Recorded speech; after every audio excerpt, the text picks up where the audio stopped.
ஃப்ரீடம்னு சொன்னீங்கன்னா வெறும் ஃப்ரீடம் வச்சுட்டு நாக்க வைக்கிறதா? இப்போது விவசாயத்தில் வந்து ஒரு நாளைக்கு வேலை பார்க்கணும் அப்படின்னு சொன்னோம்னாக்கா 300 சம்பளம் கிடைச்சா பெரிய விஷயம். அதே டைட்டில் பார்க்கில் போய் வேலை செய்யணும்னு வச்சுக்கோங்க, ஒரு நாளைக்கு எவ்வளோ சம்பளம் வரும் உங்களுக்கு சாதாரணமாக? ஒரு நாளைக்கு 1000 ரூபா. தொழில்மயமானாதான் என்ன செய்ய முடியும், நம்முடைய மக்கள்கிட்ட வறுமையை அகற்ற முடியும். அப்படிங்கிறதுனால தான் என்ன செய்யணும், இந்தியா விடுதலை கிடைத்த பிறகு இவ்வளோ பேருக்கு 3 வேளை சாப்பாடு போட்டு இவ்வளோ பேரை நல்லா வச்சுக்கிறதுக்கு உண்டான கெப்பாசிட்டி இல்லாத காரணம் என்ன அப்படின்னு கேட்டிங்கன்னா, பலனை எதிர்பார்க்காமல் செலவு செய்யக்கூடிய திறன் படைத்தது அரசு தான். அதாவது நீங்கள் அரசு வந்து செலவு பண்ணணும் அப்படின்னு. இன்றைக்கி நான் வந்து என்ன பேசலாம்னு நினச்சிட்டு இருக்கேன்னாக்கா, இன்றைய பொருளாதாரம், தமிழகத்தின் பொருளாதாரம் அப்படின்ட்டு. ஏன் அதை பற்றி பேசுகிறோம் அப்படின்னாக்கா, வாழ்க்கையினுடைய ஒரு தவிர்க்க முடியாத பகுதியாக பொருளாதாரம் என்பது திகழ்ந்து கொண்டிருக்கிறது. தனிமனித பொருளாதாரம். அந்த தனிமனித பொருளாதாரம் என்பது நாட்டினுடைய பொருளாதாரத்தோடு இயைந்து செயல்படக்கூடியது. சரி, இப்போது தமிழ்நாட்டினுடைய பொருளாதாரம் நம்ம பேசும்போது உடனே நமக்கு என்ன ஞாபகத்துக்கு வரும் அப்படின்னு கேட்டிங்கனாக்கா, இன்றைய நிலையில் இந்தியாவிலேயே 2வது மிகப்பெரிய பொருளாதாரம் தமிழ்நாட்டினுடைய பொருளாதாரம். முதல் பொருளாதாரம் எது அப்படின்னு கேட்டிங்கனாக்கா, முதல் பொருளாதாரம் என்பது மராட்டிய மாநிலத்தினுடைய பொருளாதாரம். ஒவ்வொரு மாநிலத்துக்கும் ஒரு இது இருக்குது. பொருளாதாரத்தை எப்படி கணக்கு பண்ணுறது, இது என்ன பெருசாக அடுத்தது அதுக்கடுத்து எப்படி நம்ம கணக்கு பண்ணுறோம் அப்படின்னு கேட்டிங்கனாக்கா, ஒவ்வொரு மாநிலத்திலும் அந்த ஒரு நிதியாண்டில் ஒரு ஒரு ஒரு வருஷம், அந்த ஒரு வருஷத்தை எடுத்துக்கிட்டிங்கன்னா அந்த வருஷத்தில் எவ்வளவு பொருள்களும் சேவைகளும் உற்பத்தி செய்யப்பட்டன, அதனுடைய மதிப்பு என்ன.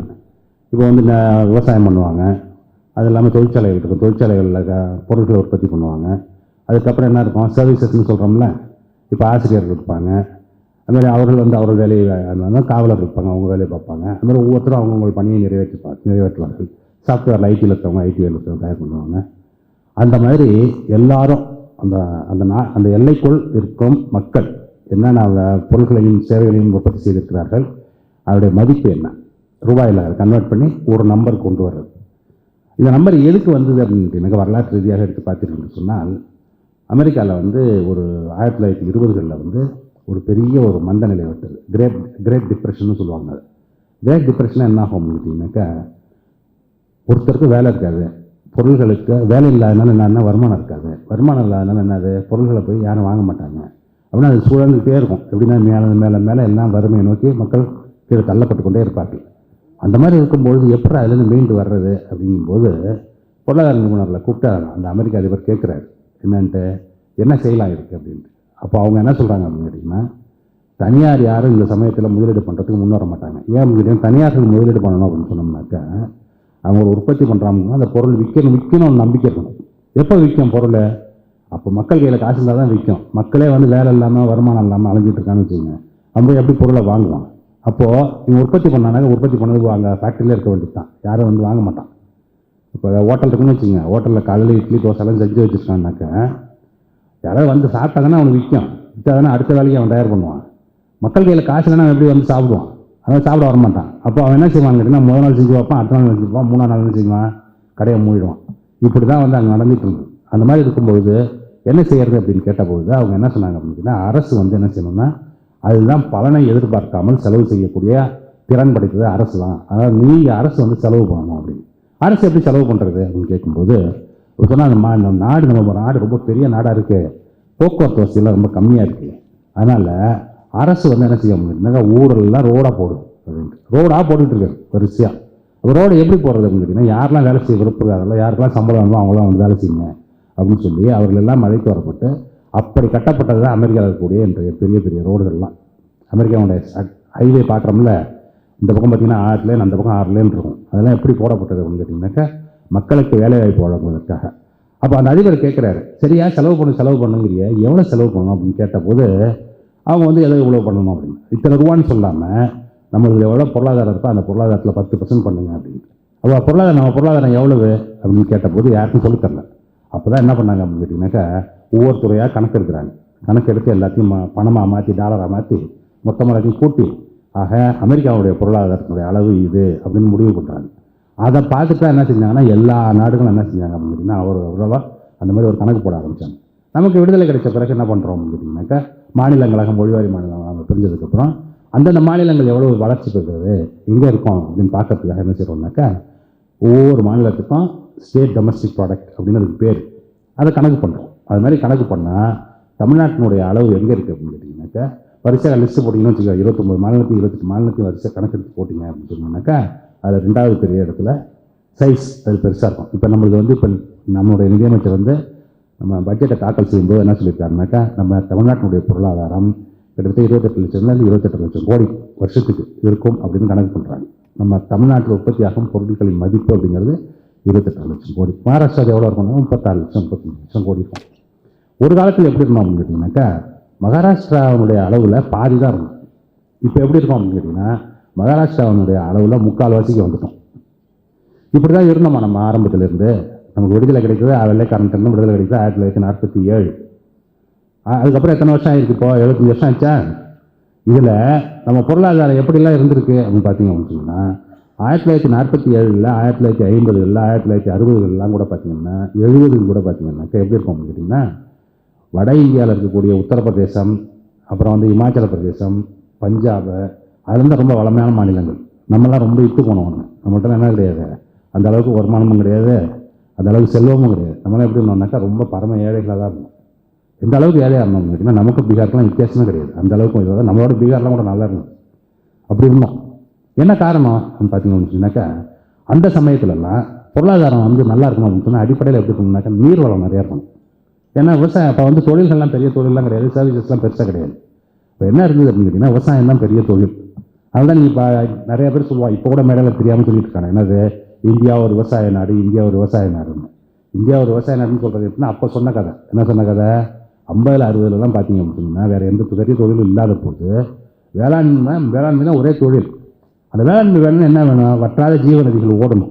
வற்றாத ஜீவநதி எங்கே இருக்குது? இந்தியாவில் வட இந்தியாவில் தான் இருக்குது. எங்கே? அந்த இமாலயத்திலிருந்து கிளம்பி வரக்கூடிய நதிகள் தான் என்னது? வற்றாத ஜீவநதிகளாக இருக்குது. அங்கே இருக்கிற பனி பாறைகள் உருகி தண்ணியாக ஓடும் பொழுது வருஷம் முழுக்க தண்ணி ஓடும். கங்கையில், யமுனையிலலாம். இங்கே என்ன ஓடும்? இங்கே வந்து கர்நாடகாவில் மழை பெஞ்சு தண்ணி அப்போ அது ஒரு மான்சூனில் தான் மழை பெய்யும். நமக்கு ஒரு மான்சூன் தான் நம்ம சவுத் இந்தியாவுக்கு. அப்போது அந்த மழை பெஞ்சு அந்த தண்ணி வருது பாருங்கள், அந்த தண்ணி வந்தாக்கா காவேரியில் தண்ணி வரும்.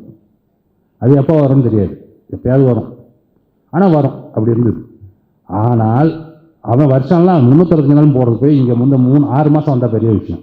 2 ஆறில் தான் அது மாதிரி தண்ணி வரும். இதில் ஒன்று வரும், தாமிரபரணியில் வரும். மற்றெல்லாம் எப்படின்னு கேட்டிங்கன்னா காட்டாயிரம் மாதிரி தான். எப்போ வரும் எப்போ வராதுன்னு தெரியாது. திடீர்னு மழை பெஞ்சுன்னா ஓடியாரம், அப்புறம் வராது. அந்த மாதிரி இருக்கும்போது நீங்கள் எப்படி அதை நம்பி விவசாயத்தை பெரிய அளவில் பண்ண முடியும்? அது எப்படி பண்ணாங்க அப்படின்னு கேட்டிங்கனாக்கா, அங்கெங்கும் பெய்யக்கூடிய மழையை தேக்கி வைத்து, அதுக்கு ஏரிகளை கொண்டு வெட்டி, ஏன்னா கண்மாய்களை வைத்து, அதில் இருக்கக்கூடிய தண்ணீரை சேமித்து சின்ன சின்ன அளவில் அந்தந்த ஊரில் அப்பப்போ அங்கே மழை பெஞ்சு அந்த தண்ணி வந்து அதில் கிடச்சிதுனாக்க அதுக்கப்புறம் அந்த இதை விவசாயத்தை பண்ணலாம் அப்படிங்கிற அளவில் அது நடந்து கொண்டிருந்தது. அதனால தான் நம்ம விவசாயம் எப்படி இருந்தது அப்படின்னு கேட்டிங்கன்னா, மழையை நம்பி இருக்கக்கூடிய ஒரு விவசாயம். அப்படி இருக்கும்போது என்ன வாய்ப்பு இருக்குது உங்களுக்கு? பெரிய வாய்ப்பு ஒன்றும் கிடையாது. இந்த வருஷம் மழை போயிருந்ததுன்னு சொன்னால் உங்கள் பொருளாதாரம் படுத்துக்கும் கீழே. அப்படி இருந்த காலம். அப்போ மிக பெரும்பான்மையானவர்கள் எப்படி இருந்தாங்க அப்படின்னு கேட்டிங்கன்னா, எல்லோரும் அதை நம்பி தான் இருக்கணும். சரி, எல்லோரும் அதை நம்பி இருக்கணும். எல்லாத்தையும் நல்லா இருக்கா? இருந்ததா? உண்மையில எல்லாத்தையும் நல்லா கிடையாது. நிலம் யார்கிட்ட இருந்தது அப்படின்னு கேட்டிங்கன்னா ரொம்ப குறைச்சப்பட்ட தான் இருந்தது. மீதி பேரில் என்ன செய்யணும்னு கேட்டிங்கன்னா, யார் நிலம் வைத்திருக்கிறார்களோ அவர்களிடம் போய் வேலை செய்யும். என்ன வேலை செய்யணும்? ஏர் ஓட்டணும், நடவு நட்டணும், களை வெட்டுக்கணும், அறுப்பு அறுக்கணும். அதுக்கு கூலி கொடுப்பாங்க. அந்த கூலிலாம் என்னது? சாப்பாட்டுக்கு ஒரே வழி. அந்த மாதிரி இருக்கும்போது வறுமை எப்படி இருக்கும் யோசிச்சு பாருங்கள். வறுமை எப்படி இருந்தது அப்படின்னு கேட்டிங்கனாக்கா 60%, 70% வறுமை. வறுமைன்னு என்ன வறுமை அப்படின்னா 3 வேளை சாப்பிட முடியாது. அப்போல்லாம் ஒரு கணக்கு எடுப்பாங்க. என்ன கணக்கு எடுப்பாங்க அப்படின்னு கேட்டிங்கன்னா, இந்த நாட்டில் இருக்கவங்க எத்தனை பேர் 2 வேளை சாப்பிட்டாங்க, 2 ஸ்கொயர் மீல்ஸ் எ டே அப்படின்னு ஒரு கணக்கு இருந்தது. இப்போ யாராவது அது மாதிரி கேட்க முடியுமா உங்கள்கிட்ட? இப்போ சாப்பிடாதேங்கிறாங்க நம்மளை. என்னன்ட்டு 4 வேளை 5 வேலை திங்காதரா, 3 வேளை திங்க, அது போதும், அதுக்கு மேலே சாப்பிட்டீங்கன்னாக்கா உடம்பு தேவையில்லாத பிரச்சனைலாம் வருதுங்கிற அளவுக்கு இப்போ மாறி இருக்கும். ஆனால் ஒரு காலத்தில் எப்படி இருந்தது கேட்டிங்கன்னா 2 வேளை சாப்பாடு. ராத்திரி வந்து எத்தனை பேர் சாப்பிடாம போய் படுப்பான் தெரியுமா? சாப்பாடு இருக்காது. அந்த மாதிரி இருந்தோம். அப்படி இருக்கும்போது வறுமை எவ்வளோ கொடுமையாக இருக்கும். இப்போ இதெல்லாம் நம்ம தெரிஞ்சுக்கணும் அப்படின்னு சொன்னோம்னா என்னன்னு கேட்டிங்கனாக்கா, 1920 எப்படி இருந்தது, 1930 எப்படி இருந்தது அப்படின்னாக்கா, அப்போயே என்ன பண்ணியிருக்காங்க அப்படின்னு கேட்டிங்கன்னா, கிராமங்கள்லேருந்து இங்கே பல்கலைக்கழகங்களுக்கு படிக்க வர்றவங்கள உங்கள் ஊரில் என்ன நடக்குதுன்னு எழுதிட்டு வா அப்படின்னு சொல்லி அனுப்பிச்சிருக்காங்க. அவங்க அது மாதிரி எழுதின ரெக்கார்ட்லாம் இருக்குது. அதை எடுத்து படித்து பார்த்தீங்கன்னா எப்படி இருக்கும் அப்படின்னு கேட்டிங்கன்னா, ஒரு வீடு இருக்குது, அந்த வீட்டில் வந்து நீங்கள் நேரம் நடந்து வீட்டுக்குள்ளே போக முடியாது. எப்படி போகணும் அப்படின்னு கேட்டிங்கன்னா, வீட்டில் போய் தவழ்ந்து தான் உள்ளே போகணும் வீட்டுக்குள்ளே. இப்போ குடிச்சா எப்படி இருந்திருக்கு? அவ்வளோ கீழே இருக்குது. குடிக்கிற தண்ணி எப்படி இருக்கும் அப்படின்னு கேட்டிங்கன்னா, குளத்தில் இருக்கிறத அப்படியே மொண்டு குடிக்க வேண்டியது தான். அதனால் காவிரியினுடைய வடப்பகுதியிலெல்லாம் பார்த்தீங்க அப்படின்னு கேட்டிங்கனாக்கா, ஒரு வினோதமான ஒரு நோய் இருக்கும். என்ன நோய் இருக்கும் அப்படின்னாக்கா, இப்படி அரிச்சு சொரிஞ்சிங்கன்னு வச்சுங்களேன், காயமாகி அதுலேருந்து ஒரு புழு எட்டி பார்க்கும். அந்த புழு என்ன தெரியுமா செய்வாங்க? அந்த புழுவை நீங்கள் எடுக்க முடியாது வெளியில். அதை சுருட்டி சுருட்டி சுருட்டி ஒரு முடிச்சு போட்டு தொங்கிட்டு இருக்கும் உடம்போடைய உங்களோடைய. அது ஒரு வியாதி, அது ஒரு நோய். அது எதுலேருந்து வருது அப்படின்னு கேட்டிங்கன்னா, நல்ல தண்ணி, சுகாதாரமான தண்ணி குடிக்க முடியாது, அதனால் வந்த நோய். அது மாதிரி எவ்வளோ பேருக்கு இருக்குது அப்படின்னா, மிக பரவலாக அவ்வளோ பேருக்கு இருக்குது. அது குடிக்கணும், எவ்வளோ கேவலமாக தண்ணி குடிச்சிருக்கோன்னு பாருங்கள். சாப்பாட்டுக்கு அதான் வழி, ஒரு சாப்பாட்டுக்கே வழி கிடையாது. இப்படி இந்த வாழ்க்கை இருந்தது. அப்போ வறுமையினுடைய அளவு அங்கே இருந்தது. குடியிருக்கிற வீடு அப்படி இருக்கும், தெரு எப்படி இருக்கும்னு யோசிக்க வேண்டியதில்லை உங்களுக்கு, மின்சார வசதி கிடையாது. இப்படி வாழ்க்கை இவ்வளவு மோசமாக, மக்களுடைய வாழ்க்கையினுடைய தரம் அவ்வளோ மோசமானதாக இருந்தது. காரணம் என்ன அப்படின்னு கேட்டிங்கன்னா, இந்த பொருளாதாரத்துக்கு அந்த கெப்பாசிட்டி இல்லை. என்ன கெப்பாசிட்டி இல்லை? இவ்வளோ பேருக்கு 3 வேளை சாப்பாடு போட்டு இவ்வளோ பேரை நல்லா வச்சுக்கிறதுக்கு உண்டான கெப்பாசிட்டி இல்லாத காரணம் என்ன அப்படின்னு கேட்டிங்கன்னா, அது விவசாயத்தை மட்டும் சார்ந்திருந்தது. விவசாய நிலங்கள்லாம் ஒரு சில பேருக்கு மட்டும்தான் இருந்தது, மீதி பேர்லாம் அவர்களை சார்ந்திருக்க வேண்டிய சூழல் இருந்தது. அதனால் என்ன ஆச்சு அப்படின்னு கேட்டிங்கன்னா, மனுஷன் சுதந்திரமாக இருக்க முடியாது. என்ன ஆகணும் அப்படின்னு கேட்டிங்கன்னா, போய் ஐயா வீட்டில் போய் இப்படி தான் நிற்கணும். எங்கடா அங்கே வந்தேன்? சாப்பாட்டுக்கு வேணும். இங்கேயும் வர இல்லைங்க, அதெல்லாம் நான் போயிட்டு நாளைக்கு வா. அவனை வீட்டில் பொண்டாட்டிக்குள்ளெல்லாம் இருக்கான், அவன் போய் எங்கே போய் நிற்பான்? எங்கே போய் நிற்கிறது? அப்போ ஐயா நீங்கள் என்ன சொன்னாலும் கேட்குறேன் ஐயா. அப்படியா, சரி அப்படின்னு சொல்லிட்டு அன்னையிலேருந்து அடிமை தான். இப்படி தான் அடிமையாக தான் வைக்கப்பட்டிருந்தாங்க. எப்படி அப்படின்னா, எப்படி சாப்பாட்டுக்கு வழி இல்லையோ ஒருத்தருக்கு, சாப்பாட்டுக்கு ஒரு வேளை வழி இல்லாமல் இருந்ததுனாக்கா அப்போ தான் நமக்கு தெரியும் என்னங்கன்னா, அவன் எந்த லெவலுக்கு கீழே இறங்கி போக வேண்டிய அவசியம் இருக்கும்ட்டு. அவனுடைய மொத்த வாழ்க்கையும் அவனுடைய மொத்த சைக்காலஜி எப்படி ஆகிடும் அப்படின்னு கேட்டிங்கன்னா, யார் சாப்பாடு கொடுக்குறானோ அவன் சொல்கிறத கேட்கறது அப்படின்னு. அந்த மாதிரி ஒரு சமுதாயமாக நம்ம சமுதாயம் இயங்கி கொண்டிருந்தது. இது தமிழ்நாடு மட்டும் இல்லை, இந்தியா முழுக்கவும் அப்படிதான் இயங்கி கொண்டிருந்தது. அப்படி இருக்கும்போது இதை மாற்றி அமைக்கணும் அப்படின்னு சொன்னோம்னா என்ன செய்யணும் அப்படின்னு கேட்டிங்கன்னா, என்ன செய்யலாம்? ஒருத்தர் என்ன சொன்னாங்க அப்படின்னு கேட்டிங்கன்னா, நிலம் எல்லாத்தையும் ஒருத்தருக்கே சில பேர்ட்ட மட்டும் குவிஞ்சிருக்கு, அந்த நிலத்தை எல்லாத்தையும் வாங்கி எல்லாருக்கும் மக்களுக்கு எல்லாத்தையும் பிரித்து கொடுத்தோம்னா எல்லாம் அவன் விவசாயி ஆகிடுவான், அவன் வாழ்க்கை சரியாயிடும் அப்படின்ட்டு. ஆனால் இருக்கிற நிலத்தை பார்த்தீங்கன்னா, இருக்கிற நிலமும் இருக்கக்கூடிய மக்கள் பைக்கு சம்மந்தமே இல்லை. எல்லாருக்கும் பிரித்து கொடுத்தீங்கன்னா 1 ஏக்கர் வருமா என்னன்னே சந்தேகம். அந்த 1 ஏக்கர் நிலத்தை வச்சுட்டு அவன் என்ன செய்வான்? அது ஒன்றும் பண்ண முடியாது. அப்போ என்ன வழி அப்படின்னு பார்த்தீங்கன்னு சொன்னாக்கா, புதிய என்ன வாய்ப்பு வருது அப்படின்னா, தொழிற்சாலைகள் வேணும். தொழிற்சாலைகளை தொடங்கினீங்கன்னா விவசாயத்தை மட்டும் சார்ந்திராமல் எதுக்கு வரலாம்? தொழிற்சாலையில் வேலை செய்யலாம். விவசாயத்தை சார்ந்திருக்கிறது நீங்கள் நல்ல நீர்வளம் ஃபுல்லாக தண்ணி, அவ்வளோ தண்ணி இருந்தாலும் விவசாயத்தில் இருக்கக்கூடிய மிகப்பெரிய சிக்கல் என்ன அப்படின்னு கேட்டிங்கன்னா, 365 நாளும் வேலை இருக்கிறது. ரொம்ப நீர்வளம் இருக்கக்கூடிய வருஷம் 365 நாளும் தண்ணி இருந்ததுன்னா கூட விவசாயத்தில் 120 நாள் 130 நாள் இனிமேல் தான் வேலை கொடுக்க முடியாது. இனிமேல் வேலை கொடுக்க முடியாது. என்ன காரணம் அப்படின்னு கேட்டிங்கன்னா, விவசாயத்தினுடைய தன்மை அப்படிப்பட்டது. இப்போ எப்படி அப்படின்னு கேட்டிங்கன்னா, இந்த பாட்டில் உற்பத்தி பண்ணணும்னு வச்சுங்களேன், மிஷின் வேலை செய்யுதுனாக்கா இந்த மிஷினோடய ஒருத்தன் நின்றுக்கிட்டே இருப்பான். 24 மணி நேரம் உடனே 24 மணி நேரம் 2 பேர் இருந்தாங்கன்னா 3 பேர் வேலை செய்யலாம். ஒவ்வொருத்தருக்கும் 8 மணி நேரம் ஷிஃப்ட்டில் இந்த மிஷின் ஓடுறதுக்கு நின்றுக்கிட்டே இருப்பான். விவசாயத்தில் அது மாதிரிலாம் கிடையாது. விவசாயத்தில் எப்படி அப்படின்னு கேட்டிங்கன்னா, இந்த செடியை நீங்கள் பயிர் பண்ணுறீங்கன்னு வச்சுக்கோங்க, போய் விதை போட்டு வருவீங்க. விதை போட்டு வந்ததுக்கப்புறம் பக்கத்துலேயே உட்காந்துருக்கோம், அது வளரும். வளர்ந்ததுக்கப்புறம் என்ன செய்வோம்? களை வந்துருச்சான்னு போய் பார்ப்போம். களை வந்துன்னா களையை போடுவோம்.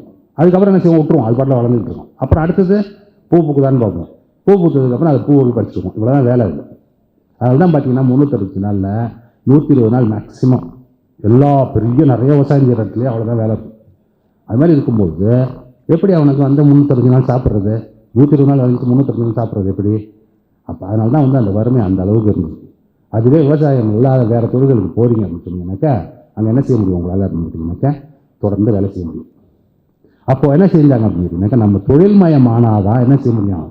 நம்முடைய மக்கள்கிட்ட வறுமையை அகற்ற முடியும். அப்படிங்கிறதுனால தான் என்ன செய்யணும், இந்தியா விடுதலை கிடைத்த பிறகு ஒவ்வொரு 5 ஆண்டு திட்டத்திலும் என்ன செஞ்சாங்க அப்படின்னா, புதிய தொழில்களை தொடங்க வேண்டும் அப்படின்ட்டு. புதிய தொழில் தொடங்க அப்படின்னு சொன்னாக்கா, ஏற்கனவே தனியார்கள் என்ன சொல்கிறாங்க அப்படின்னு கேட்டிங்கன்னா, விடுதலைக்கு முன்னாடியே சொல்லிட்டாங்க. என்ன சொல்லிட்டாங்க?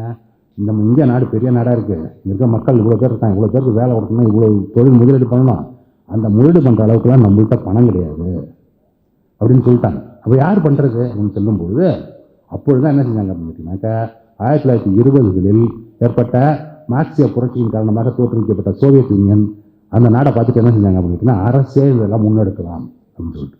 என்னத்தை முன்னெடுக்கலாம்னா, பெருந்தொழில்களை தொடங்குவது அரசே செய்யும் அப்படின்னு. அந்த வகையில் தான் இங்கே என்ன பண்ணாங்க அப்படின்னு கேட்டிங்கன்னா, பொதுத்துறை நிறுவனங்கள் இப்போ நீங்கள் சொல்கிறீங்க இல்லை, பப்ளிக் செக்டர் அண்டர்டேக்கிங்ஸ், அதெல்லாம் அப்படி தோற்றுவிக்கப்பட்டது தான். என்ன செஞ்சாங்க அப்படின்னு கேட்டிங்கனாக்கா, இந்த நாடு வளர வேண்டும் என்று சொன்னால் என்ன வேணும்? நிறைய ஸ்டீல் வேணும். இந்த ஸ்டீல் வேணும்னு சொன்னாக்கா ஸ்டீல் எங்கே போய் உற்பத்தி பண்ணுறது? யார்கிட்ட பணம் இருக்குது? டாட்டாட்ட மட்டும் பணம் இருக்குது. அதனால டாட்டா ஸ்டீல் அவர் ஆரம்பித்தார், ஜாம்ஷெட்ஜி டாட்டா. வேறு யார்ட்டையும் பணம் இல்லை. அதனால் என்ன ஆச்சு அப்படின்னு கேட்டிங்கனாக்கா, அடுத்து வர்றவங்களுக்குலாம் வேணும் அப்படின்னு சொன்னோம்னா ஸ்டீல் எல்லாம் அரசே உற்பத்தி செய்யணும்னு சொல்லி தான் என்ன செஞ்சதுன்னா SAIL நிறுவனம் உருவாக்கப்பட்டாங்க, steel authority of India limited. அவங்க என்ன செஞ்சாங்கன்னா, பல இடங்களில் ஸ்டீலை உற்பத்தி பண்ணுறதுக்கு உண்டான ஆலைகளை துவைக்கினார்கள். அது மாதிரி என்ன ஒரு துறை இல்லை, அது மாதிரி எந்த துறைகளெல்லாம் நிறைய இன்வெஸ்ட்மெண்ட் வேணுமோ எந்த துறையிலெல்லாம் வந்து பொதுவாக தனியார்கள் வரமாட்டார்களோ அதில் எல்லாம் வந்து பொதுத்துறை நிறுவனங்கள் பலவும் துவக்கப்பட்டன. அது மாதிரி துவக்கி என்ன பண்ணாங்க அப்படின்னா ஆலயங்களுடைய எண்ணிக்கை அதிகமாகிக்கிட்டே போகிறாங்க. அது மாதிரி போனதுனுடைய விளைவு என்னன்னா கொஞ்சம் பேரை வந்து விவசாயத்துலேருந்து எதுக்கு மாற்ற முடிஞ்சது, வேறு துறைகளுக்கு வேலை வாய்ப்புக்கு நகர்த்த முடியும். ஆனாலும் என்ன செய்ய முடியல அப்படின்னு கேட்டிங்கன்னாக்கா எல்லாரையும் அந்த மாதிரி எதிர்பார்த்த அளவுக்கு விவசாயத்தில் நம்ம நகர்த்த முடியல. எங்கே நகர்த்த முடியல, வேலை வாய்ப்பு இருக்குது. அதனால அந்த விளைவு தான் என்னன்னு கேட்டிங்கனாக்கா விடுதலை கிடைத்த அத்தனை ஆண்டுகளுக்கு பிறகும் கூட, அத்தனை தொழிற்சாலைகளும் தொடங்கிய பிறகும் கூட வறுமை என்பது 45 விழுக்காடு 50 விழுக்காடு இருந்துகிட்டே இருக்குது. அப்புறம் என்ன ஆகுது அப்படின்னாக்கா புதிய தொழில்கள் தொடங்கிறதுக்கு சர்வீசஸ்ன்னு ஒன்று வருது. சர்வீசஸ் வந்து அது கொஞ்சம் பேர் அப்சர்வ் பண்ணுது. அப்பொழுதும் போதுமான அளவுக்கு இல்லை. சரி, இப்போது இந்த தொழிற்சாலைகளை மட்டும் தொடங்கினால், இந்த புதிய தொழில்கள்லாம் வந்து விட்டால் மட்டும் மக்களுக்கு இந்த விடுதலை கிடைச்சிருமா, அவர்கள் வாழ்வு சிறந்துருமா, வறுமை ஒழிஞ்சிருமா அப்படின்னாக்கா அதில் நம்ம வந்து என்ன பண்ணுறோம் அப்படின்னாக்கா தமிழ்நாடு, கேரளா போன்ற மாநிலங்களில் மட்டும் என்ன நடக்குதுன்னு அப்படின்னாக்கா இந்த இருக்கக்கூடிய சமுதாய அமைப்பு என்பது மிக கொடூரமானதாக இருக்கிறது. இதை மாற்றி அமைக்கணும் அப்படிங்கிறதுக்காக இயக்கங்கள்லாம் தொடர்ந்து நடத்துகிறாங்க. என்ன சொல்கிறாங்க அப்படின்னு கேட்டிங்கன்னா, கேட்டால் இருக்கிற வாய்ப்பு கொஞ்சம் இருக்க எல்லாத்தையும் கொஞ்சம் பேரை வச்சுக்கிட்டு இருக்கீங்களா, எல்லாருக்கும் அந்த வாய்ப்பு ஏற்படுத்த வேண்டாமா, எல்லாரும் அதுக்கு உண்டானவர்களாக தயாராக வேண்டாமா அப்படிங்கிறத பற்றி கேள்வி கேட்குறது. அதுக்காக இயக்கம் கட்டியை நடத்துவது, அதுக்காக பத்திரிகை நடத்துவது, அதுக்காக கூட்டம் போடுவது, அந்த மாதிரி வேலையெல்லாம் செஞ்சுட்டே இருக்காங்க. அதோட விளைவு என்ன ஆச்சு அப்படின்னு கேட்டிங்கனாக்கா விடுதலை கிடைத்த பிறகு இந்த 2-3 மாநிலங்கள் மட்டும் வேறு திசையில் பயணிக்குது. எப்படி திசையில் பயணிக்குது அப்படின்னா, பொருளாதாரத்தில் மாற்ற வேண்டும் என்று சொன்னால் சமுதாயத்தில் மாற்றம் வேண்டும். சமுதாய மாற்றத்தினுடைய அடிப்படையில் தான் பொருளாதார மாற்றம் வந்து நிலை பெறும், இல்லாட்டி நிலைக்கவே நிலைக்காது அப்படின்ட்டு. சரி, அப்போ எப்படி அதை பண்ணுறது அப்படின்னு சொன்னாக்கா யாருக்கெல்லாம் வாய்ப்புகள் மறுக்கப்பட்டிருக்கிறதோ, அது வந்து ஜாதியினுடைய அடிப்படையில் இருக்கலாம், மதத்தினுடைய அடிப்படையில் இருக்கலாம், இனத்தினுடைய அடிப்படையில் இருக்கலாம், அல்லது பால் அடிப்படையில் இருக்கலாம், எப்படிலாம் வாய்ப்புகள் மறுக்கப்பட்டிருக்கிறதோ அவர்களை தனித்தனியாக கண்டறிந்து அவர்களுக்கு அந்த வாய்ப்பில் இடம் கொடுத்து கொண்டே இருப்பது. எப்படி கொடுக்குறது? அதை எப்படி கொடுக்குறது அப்படின்னா, காலேஜ் இருக்குது, இந்த அண்ணா யூனிவர்சிட்டி இருக்குது அப்படின்னு சொன்னால் அதில் 200 இன்ஜினியரிங் சீட் இருக்குது அப்படின்னு சொன்னாக்கா யாரெல்லாம் பின்தங்கியிருக்கானா அவனுக்கு கொஞ்சம், யாரெல்லாம் அதோட பின்தங்கியிருக்கானா அவனுக்கு, யாரெல்லாம் ஒடுக்கப்பட்டிருக்கானா அவனுக்கு கொஞ்சம், பெண்களுக்கு அவங்களுக்கு கொஞ்சம், இந்த மாதிரி வகை வகையாக பிரித்து கொடுக்கும்போது என்ன ஆகும் அப்படின்னு கேட்டிங்கன்னா ஒரு 30 வருஷம் கழிச்சு பார்த்தீங்கன்னு வச்சுங்க, சமுதாயத்துடைய எல்லா பகுதியிலேருந்து யார் இருப்பா, இன்ஜினியர் இருப்பா. சமுதாயத்துடைய எல்லா பகுதியிலேருந்து யார் இருப்பா, டாக்டர் இருப்பா. சமுதாயத்துடைய எல்லா பகுதியிலும் யார் இருப்பா, அரசு அலுவலர் இருப்பான். சமுதாயத்துடைய எல்லா பகுதியிலேருந்து ஆசிரியர் இருப்பாங்க. சமுதாயத்தின் எல்லா பகுதியிலேருந்து பேராசிரியர் இருப்பாங்க. அது மாதிரி வரும்போது அதுக்கு அடுத்த தலைமுறை என்ன ஆகும் கேட்டிங்கன்னா, அந்த பிள்ளைங்கள்லாம் எப்படி வரும் அப்படின்னு கேட்டிங்கனாக்கா அவங்க அப்பா 6 அடி, அவங்க அம்மா அடி பாருங்களா, இதெல்லாம் 16 அடி பாருங்க தானாகவே. அந்த மாதிரி ஒரு வாய்ப்பை உருவாக்கி தருவது தான் என்னன்னு கேட்டிங்கன்னா இந்த அமைப்பினுடைய வேலை அப்படிங்கிறது தெளிவாக தெரிந்து கொண்டு என்ன செஞ்சாங்க அப்படின்னு கேட்டிங்கனாக்கா தமிழ்நாட்டில் இந்த மாற்றத்துக்கு விட்டுட்டார்கள். அது மட்டுமல்ல, இன்னொன்று என்ன செஞ்சாங்க அப்படின்னு கேட்டிங்கன்னா, நான் ஏற்கனவே சொன்ன பார்த்தீங்களா, போய் முதலாளி கிட்ட போய் நிற்பாங்க கிராமத்துலன்ட்டு, ஐயா சொல்லுங்கள் அப்படின்ட்டு. அவர் தான் வந்து என்ன செய்வார்னா, நிலம் ஒருத்தர் தான் இருக்கும், அவர் தான் போலீஸ்காரரு, அவர் தான் கணக்கு பிள்ளை, அவர் தான் என்னது அந்த ராஜாங்கமே அவர் தான் நடத்திட்டு இருப்பார் அந்த ஊரில். அதுக்கு விடுதலை கிடைத்த பிறகு என்ன ஆச்சு அப்படின்னு கேட்டிங்கனாக்கா நம்ம என்ன செஞ்சோம், கிராமத்தெல்லாம் வந்து நம்ம வந்து பவர்ஃபுல்லாக மாற்றணும் அப்படின்னு சொல்லிட்டு ஊராட்சியில் வந்து ஒரு 30-40 ஊராட்சியெல்லாம் சேர்ந்து ஊராட்சி ஒன்றியம்னு ஒன்று, அந்த ஊராட்சி ஒன்றியத்தெல்லாம் பார்த்துக்கிறதுக்கு ஊராட்சி ஒன்றிய பெருந்தலைவர்னு ஒருத்தர், இந்த ஊராட்சிகளுக்கெல்லாம் தலைவர்னு ஒருத்தர், இதெல்லாம் யார் வருவா அப்படின்னு கேட்டிங்கன்னா ஏற்கனவே யார் அதிகாரத்தில் இருந்தார்களோ அவர்கள் தான் மறுபடியும் அந்த அதிகாரத்துக்கு வருவாங்க. அப்படி தான் வந்தாங்க. அதெல்லாம் உங்களுக்கு தெரியணும் அப்படின்னு சொன்னோன்னா என்ன செய்யணும் கேட்டிங்கன்னா, ஒவ்வொருத்தரும் பழைய வயசானவங்க செத்து போனவங்களாம் இருக்காங்கல்ல, அவங்களாம் அவங்களோட சுயசரிதை எழுதி வச்சுருப்பாங்க. அதை எடுத்து படித்து பார்த்தீங்கன்னா தெரியும் உங்களுக்கு. 1950 எப்படி இருந்தது, 1940 எப்படி இருந்தது, அந்த கிராமம் எப்படி இயங்கிட்டு இருந்தது, யார்கிட்ட அதிகாரம் இருந்தது அப்படின்ட்டு. அதையெல்லாம் மாற்றணும். அதை மாற்றாமல் என்ன செய்ய முடியாது அப்படின்னு கேட்டிங்கன்னா இந்த இடத்துக்கு வரவே முடியாது. அது எப்படி மாற்றுறது அப்படின்னு சொன்னால் ஒவ்வொரு ஸ்டெப்பாக பண்ணணும். ஃபஸ்ட்டு என்ன செய்யணும் அப்படின்னு கேட்டிங்கன்னா, ஃபஸ்ட்டு வந்து விவசாய கூலி தொழிலாளர்கள் இருக்காங்கல்ல, அவர்களுடைய வாழ்க்கையை வந்து ஸ்டெபிலைஸ் பண்ணணும். அது எப்படி ஸ்டெபிலைஸ் பண்ணுறது? அவன் போய் யார்கிட்ட நிற்க வேண்டியிருக்கு சாப்பாட்டுக்கு, அவன் போய் முதலாளிகிட்ட போய் சாயம் நல்லா இருக்கான் அவன்கிட்ட போய் நிற்க வேண்டியிருக்குல்ல, அது மாதிரி நிற்காத, நாங்களே கொடுக்குறோம் உனக்கு அப்படின்னு சொல்லிட்டு என்ன செய்யறதுன்னா அரசே கொடுக்கணும். அரசு எப்படி கொடுக்கும் அப்படின்னு பார்த்தீங்கன்னாக்கா நம்ம பார்க்குறோம்ல, இப்போ நியாய விலை கடைகள்ன்ட்டு ரேஷன் கடை நம்ம சொல்கிறோம்ல, அந்த ரேஷன் கடை வழியாக தான் என்ன செய்கிறாங்க அப்படின்னு கேட்டிங்கனாக்கா, நீ போய் யார்கிட்ட நிற்காத, நீ முதலாளிகிட்ட போய் நிற்காத, நீ வா இங்கே வா, அரசாங்கம் உங்களுக்கு என்ன கொடுக்கும், சாப்பாட்டுக்கு உண்டான அரிசியை கொடுக்கும், கோதுமையை கொடுக்கும் அப்படின்ட்டு. அந்த மாதிரி ஒரு திட்டம் துவக்கப்படுகிறது தமிழ்நாட்டில். அதுக்கு 30 வருஷம் ஆச்சு. எதுக்கு அப்படின்னு கேட்டிங்கன்னா, அந்த மாதிரி ஒரு திட்டம் துவக்கப்பட்டு தமிழ்நாட்டில் இருக்கக்கூடிய 2.25 கோடி குடும்பங்களுக்கும் குடும்ப அட்டை வழங்கப்பட்டு அந்த குடும்ப அட்டைகள்லாம் யார்கிட்ட போய் சேர்ந்துருக்கு, எங்கே போய் வாங்கிக்கணும், அவங்களாம் அந்த கடையில் போய் வாங்கிறதுக்கு கடை இருக்கணும், கடையில் ஜாமான் இருக்கணும். அதெல்லாம் செய்வதற்கு என்ன ஆச்சு அப்படின்னு கேட்டிங்கனாக்கா 33,000 கடைகள் இன்றைக்கி எடுத்து பார்த்தீங்க அப்படின்னு சொன்னாக்கா தமிழ்நாட்டில் 33,000 கடை இருக்குது. என்ன கடை? நியாய விலை கிடைக்கும். எத்தனை கோடி பேருக்கு? 2.25 கோடி குடும்பங்களுக்கு. அதுமாதிரி கொடுக்கும்போது என்ன ஆகும் அப்படின்னு கேட்டிங்கன்னா, அவன் போய் யார்ட்டையும் நிற்க வேண்டிய அவசியம் கிடையாது. அப்போ அவன் என்ன செய்யலாம்? சுதந்திரமாயிடுவான் ஒரு லெவலில். ஏதோ சாப்பாட்டுலேருந்து சுதந்திரம், சாப்பாட்டுக்கு போய் யாரையும் நிற்க வேண்டியதில்லை. அடுத்தது என்ன செய்யணும்? அடுத்து என்னன்னு கேட்டிங்கனாக்கா, அங்கே இருக்கக்கூடிய நிர்வாகத்தில் அவருடைய அதிகாரம் இருக்குல்ல, யார் ஏற்கனவே இருந்தார்களோ அந்த அதிகாரத்தை மாற்ற வேண்டும். அது எப்படி மாற்றுறது? அது எப்படி மாற்றுறது அப்படின்னு கேட்டிங்கனாக்கா, இனிமேல் கிராம நிர்வாகத்தை யார் கவனிப்பாங்கன்னு கேட்டிங்கன்னா, கிராம நிர்வாக அலுவலர்னு ஒருத்தர் வருவார், அவர் தான் கவனிப்பார். அவர் யார் அப்படின்னு கேட்டிங்கனாக்கா, தமிழ்நாடு தேர்வாணை குழுமம் அப்படின்னு ஒன்று இருக்கும். அவன் பரிசு நடத்தணும். பரிசு நடத்திட்டு யாரெல்லாம் மார்க் வாங்கிட்டு வரானோ அவனுக்கு, நான் ஏற்கனவே சொன்னேன் பார்த்தீங்களா, ஒவ்வொருத்தருக்கும் தனித்தனியாக பங்கு வச்சு அது போல் கொடுத்து எல்லாருக்கும் அனுப்பிச்சி விட்ருணும்.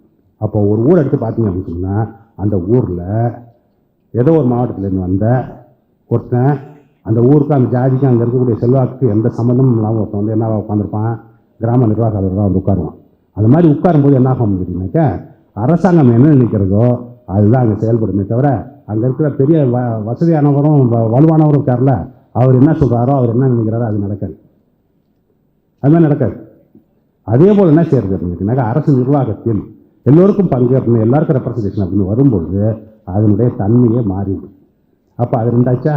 மூணாவது வந்து என்ன பண்ணாங்க அப்படின்னு கேட்டிங்கனாக்கா, அப்போல்லாம் நான் சொல்கிறதெல்லாம் 50களில் 60களெல்லாம் எப்படி அப்படின்னு கேட்டிங்கன்னா, இந்த ஊராட்சி ஒன்றியம்னு ஒன்று சொன்னேன் பார்த்தீங்களா, அங்கே தான் போய் இந்த ரெவென்யூ ஆஃபீஸரை, போலீஸ்காரன் 2 பேரை தவிர மீது எல்லா ஆஃபீஸரும் அவங்கள்ட்ட தான் ரிப்போர்ட் பண்ணணும். ஸ்கூல் டீச்சரா, டாக்டரா, விவசாயத்துறை அலுவலரா, கூட்டுறவுத்துறை அலுவலரா, எல்லா அலுவலர்களும் யார்கிட்ட போய் ரிப்போர்ட் பண்ணணும்? அந்த ஊராட்சி ஒன்றிய தலைவர் இருக்கார்ல, ஊராட்சி மன்ற தலைவர்களாக சேர்ந்து தேர்ந்தெடுக்கிற ஊராட்சி ஒன்றிய தலைவர்கிட்ட தான் போய் ரிப்போர்ட் பண்ணணும். அப்படி இருக்கும்போது இவங்க என்ன பார்க்குறாங்க அப்படின்னு கேட்டிங்கன்னா, நம்ம என்ன தான் இங்கேருந்து கொள்கை முடிவு எடுத்து அறிவித்தாலும் அங்கே போய் நடக்கும்போது என்ன நடக்குது அப்படின்னு கேட்டிங்கனாக்கா, அவர்கள் என்ன நினைக்கிறாலும் அதை நடத்துவாங்க. அந்த மாதிரி இருந்தால் எப்படி நம்ம வளர்ச்சி நம்ம இங்கேருந்து கற்பனை பண்ணிட்டு இருக்கோம் இப்படி மாற்றணும்ட்டு, அங்கே போய் பார்த்தீங்கன்னா பழையபடி அவனே தான் எல்லாத்தையும் பண்ணிட்டு இருக்கான். சொன்னோம் எப்படி மாறும்? அப்போ என்ன செஞ்சாங்க அப்படின்னு கேட்டிங்கனாக்கா, எல்லாத்தையும் ப்ராவின்ஷியலைஸ் பண்ணுறதுன்னு பேர். ப்ராவின்ஷியலைசேஷனாக என்ன செய்யறது அப்படின்னு கேட்டிங்கன்னா, நீ யாரும் அவனுக்கு ரிப்போர்ட் பண்ணாத, இது எல்லாம் நேராக டைரெக்டாக கவர்மெண்ட் ஆஃப் தமிழ்நாடுக்கு ரிப்போர்ட் பண்ணு, இதெல்லாம் அவனுடைய ஆஃபீஸராக மாறிடு அப்படின்னு சொல்லி எல்லாரையும் மாற்றி அமைச்சனுடைய விளைவு என்ன அப்படின்னு கேட்டிங்கன்னா, அவர்களுடைய அதிகாரம் பதிக்கப்பட்டது. ஒன்று வந்து சாப்பாட்டுக்காக போய் எவனும் அவன்கிட்ட நிற்கிறது இல்லை. ரெண்டாவது வந்து என்னது? கிராம நிர்வாக அதிகாரங்கிறது அவனிடமிருந்து போகிறது. மூன்றாவது வந்து என்ன கேட்டிங்கன்னா, வளர்ச்சி குறித்த எந்த விஷயத்தில் அவர்கள் வந்து என்னது, அவர்கிட்ட போய் நீ நிற்க வேண்டியதில்லை அப்படிங்கிறது 3 மாற்றிடுச்சு. அடுத்த கட்டம் என்ன அப்படின்னு கேட்டிங்க அப்படின்னு சொன்னீங்கன்னாக்கா, வேலை நீ மட்டும் தான் கொடுப்பேன், நானே கொடுப்பேன்னு கொடுக்குறது. மகாத்மா காந்தி 100 நாள் வேலை திட்டம்னு ஒரு திட்டம் கொண்டு வந்தாங்கல்ல ஒவ்வொரு ஊர்லேயும். இப்போ வந்தோன்னு என்ன ஆச்சு அப்படின்னா, விவசாயம் மட்டும்தான் கிராமத்தில் இருக்க வேலையும் இல்லை, வேறு வேலைகளும் இருக்கிறது அப்படின்னு சொல்லி அந்த வேலையும் மாற்றி இப்போ இதுவரையாக என்ன ஆயிடுச்சு அப்படின்னா, கிராமப்புறங்களில் அது ஏற்கனவே இருந்த அதிகார கட்டமைப்பு இருக்குங்கிறதுல அதை முற்றிலுமாக மாற்றி விட்டார்கள். அது மாதிரி மாற்றுறதுனால தான் என்ன ஆச்சு அப்படின்னு கேட்டிங்கனாக்கா, புதிய வாய்ப்புகள் வரும்போது இவர்களால் வர முடியாது. அது மட்டுமா செய்கிறாங்க, மறுநாள் மாற்றி அப்படியே விட்டப்போ அவனால் ஒன்றும் பண்ண முடியாது. அப்போ நம்ம என்ன செய்யணும் அதுக்கப்புறம் என்னன்னு கேட்டிங்கனாக்கா, அவர்களுக்கு கல்வியை எல்லாருக்கும் கொண்டு போய் சேர்க்கணும். அதற்கு பிறகு சாலை போக்குவரத்தை ஏற்படுத்தணும், மின்சார வசதியை ஏற்படுத்தணும். அதெல்லாம் ஏற்படுத்தினீங்கன்னா என்ன செய்ய முடியும் அப்படின்னாக்கா, அவனால் என்ன செய்ய முடியும், அந்த கிராமத்திலேருந்து கிளம்பி நகரங்களுக்கு வர முடியும், படிக்க முடியும், வேலைக்கு போக முடியும், இதெல்லாம் செய்ய முடியும். அதெல்லாம் செய்ததனுடைய விளைவு தான் என்ன அப்படின்னு கேட்டிங்கனாக்கா, இன்றைக்கு என்னவாக இருக்கிறது அப்படின்னு கேட்டிங்கன்னா, அந்த பழைய அதிகாரம் இருக்குல்ல, நிலப்பிரபுத்துவத்தின் கூடிய இருந்த அதிகாரம், அந்த அதிகாரங்கிறது இல்லாமல் தகர்க்கப்பட்டு விட்டு. அது வந்து தமிழ்நாட்டில் நடந்திருக்கு, கேரளா நடந்திருக்கு, மற்ற ஊரில் நடந்திருக்கா அப்படின்னு கேட்டிங்கன்னா மற்ற ஊரில் நடக்கலை. அது நடக்காதனுடைய விளைவு தான் என்ன அப்படின்னு கேட்டிங்கன்னா, நேற்று போன வாரம் வந்து வயர்னு ஒரு பத்திரிக்கை வருது, பார்த்துருக்கீங்களா? வயர்னாக்க பிரிண்ட் பேப்பரில் ஃபோனில் படிக்கலாம், இது வயர்னு. அதில் ஒரு கட்டுரை ஒருத்தர் எழுதுறாரு. என்ன எழுதுறாரு அப்படின்னு கேட்டிங்கன்னா, இந்த மாதிரி தென் மாநிலங்கள்லாம் வந்து சேர்ந்து எல்லாம் கூக்குரல் இருப்பாங்க. இந்த மாதிரி வந்து எங்களுக்கெல்லாம் வந்து மொத்தமாக வந்து இந்த வருஷம் கொடுத்துருக்க பட்ஜெட்டினுடைய அளவு 80,000 கோடி, எல்லா மாநிலங்களும் 4 தென் மாநிலங்கள் சேர்த்து. உத்தரப்பிரதேசத்துக்கு மட்டும் 2.5 லட்சம் கோடி கொடுத்துருக்கீங்க அப்படின்னு சொல்லி அவங்கெல்லாம் கூக்குரல் இருக்காங்க அப்படின்னு சொல்லிட்டு அவர் என்ன சொல்கிறார் அப்படின்னு கேட்டிங்கன்னா, இந்த 2.5 லட்சம் கோடி இல்லை, இன்னும் 5 லட்சம் கோடி கொடுத்தாலும் யூபியில் என்றைக்கும் வளர்கிறதுக்கு வாய்ப்பே இல்லைன்னு சொல்லிட்டு. ஏன் வளர்கிறதுக்கு வாய்ப்பு இல்லைன்னு சொல்கிறாரு? அவர் என்ன சொல்கிறார் அப்படின்னு கேட்டிங்கன்னா, இன்றும் உத்தரப்பிரதேசம், பீகார் போன்ற மாநிலங்களுக்கு சென்றீர்கள் என்று சொன்னால், நான் இப்போ ஏற்கனவே நம்ம ஊர் எப்படி இருந்துன்னு சொன்னால் பார்த்தீங்களா, அதே தான் இன்னும் அங்கே இருக்குது. எப்படி இருக்குது? அந்த உள்ளூருக்கு போனீங்க, கிராமத்துக்கு போனீங்க அப்படின்னா, கிராமத்தில் இருக்கக்கூடிய பெரும் நிலச்சுவாந்தார்கள் இருக்காங்கல்ல, உயர் ஜாதியை சேர்ந்த பெரும் நிலச்சுவாந்தார்கள், அவர்களுடைய பிடியில் தான் அந்த கிராமங்கள் இன்னும் இயங்கி கொண்டிருக்கின்றன. அது மாதிரி இருக்கும்போது என்ன ஆக முடியும், நீங்கள் ஸ்கூல் போனீங்கன்னா நீங்கள் பள்ளிக்கூடத்துக்கு போகாதம்மா. அதுதான் அங்கே கல்வி அறிவு அவ்வளோ கம்மியாக இருக்குது. இப்போ கிராஸ் என்ரோல்மெண்ட் ரேஷியோ தமிழ்நாட்டில் 49% இருக்குது அப்படின்னு சொன்னால் உத்தரப்பிரதேசத்துக்கெல்லாம் இருக்குன்னா 15% இருக்குது. யார் பள்ளிக்கூடத்துக்கு போவா, யார் காலேஜுக்கு போவா அப்படின்னு கேட்டிங்கனாக்கா யாருக்கு வசதி இருக்கிறதோ, யார் மேல்மட்டத்தில் இருக்கிறதோ அவள் தான் போவாங்க. நம்ம ஊரில் எப்படி இருக்குது? நம்மள 2 பிள்ளை இருந்தால் ஒரு பிள்ளை போகுது. இன்னும் அது 10,000ங்கிறோம். 10,000 சொல்லிட்டு இப்போ அரசு என்ன சொல்லுது அப்படின்னு கேட்டிங்கன்னா, பிள்ளைங்கள்லாம் காலேஜுக்கு வந்தீங்கன்னா அரசு பிள்ளை வந்தீங்கன்னா மாதம் 1000 ரூபா தரோம், ஆம்பளை பசங்க வந்தீங்கன்னா 1000 ரூபா தரோம், எல்லாம் வாங்கன்னு காலேஜுக்கு இன்னும் வாங்குங்கிறோம். அதுக்கு எதுக்கு பண்ணுறோம் அப்படின்னு கேட்டிங்கனாக்கா, நீங்கள் ஒதுங்கி போயிடக்கூடாது, இந்த வாய்ப்புகளை தவற விட்டுறக்கூடாது அப்படின்ட்டு. இப்போ அது என்னது வாய்ப்பு நான் சொல்கிறேன். ஏன் வாய்ப்புன்னு சொல்கிறேன்னு கேட்டிங்கன்னா, இப்போது விவசாயத்தில் வந்து ஒரு நாளைக்கு வேலை பார்க்கணும் அப்படின்னு சொன்னோம்னாக்கா 300 ரூபா சம்பளம் கிடைச்சா பெரிய விஷயம்.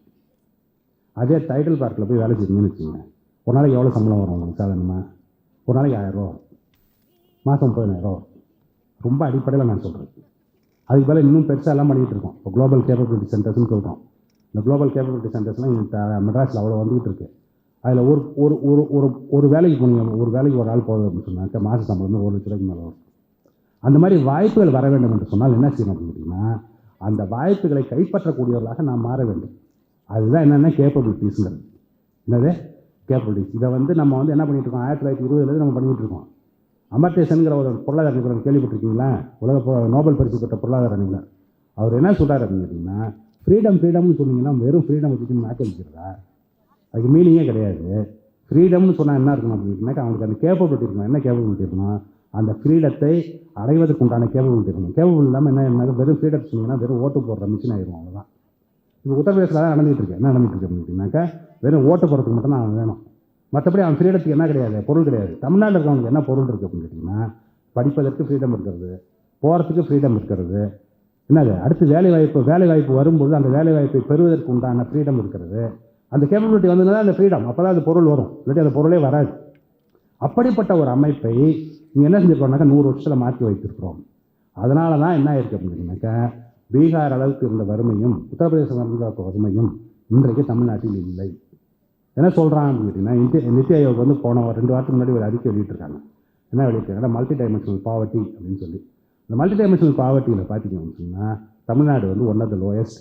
தமிழ்நாடுடைய கணக்கு என்ன சொல்கிறாங்கன்னா, 2% ஆட்கள் தான் எதில் இருக்காங்க, மல்டி டைமென்ஷனல் பாவர்ட்டியில் இருக்கிறாங்க அப்படின்னு சொல்லிட்டு. அதனால தான் இந்த பட்ஜெட்டில் என்ன சொல்லியிருக்காங்க அப்படின்னு கேட்டிங்கன்னா, அது மாதிரி கணக்கு போட்டு பார்க்கும்போது 2,4 கோடி பேர்னா 2% அப்படின்னு சொன்னால் கிட்டத்தட்ட ஒரு 5 லட்சம் குடும்பங்கள் வரும்.